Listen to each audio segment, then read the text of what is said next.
يعني انا حكيت بموضوع الاحوال الشخصيه وتوقعت انه تجي فد دعوات قانونيه، توقعت تجي من شخصيات معينه مخالفه لديني، مخالفه لعقيدتي، مخالفه لمذهبي، لكن فجاه يندق الباب عليك دوريه مع الشرطه، يطلع طالع لهم الوالد، طبعا انا ما موجود، قال لي محمد موجود هنا، قال لهم مسافر، انطوا ورقه، قال له لا هذا عليه دعوه يابا. مين الدعوه؟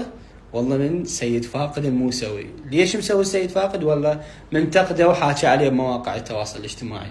يعني والله عيب، يعني حتى زحمه وعيب. يعني هسه هذا الموضوع اذا طش بمواقع التواصل الاجتماعي راح يقولون ايش قد زحمه على موضوع خلاف انتقاد، وعلى مود فلان حكى على فلان، تصير دعاوى قضائيه بين شخصين بنفس المذهب. انا هسه ملتهي ويا المذهب الاخر انه بيجي واحد من نفس مذهبي ونفس توجهي يطب ببايسكله بهذا الموضوع. فان شاء الله بعد ما تنتهي هاي القضيه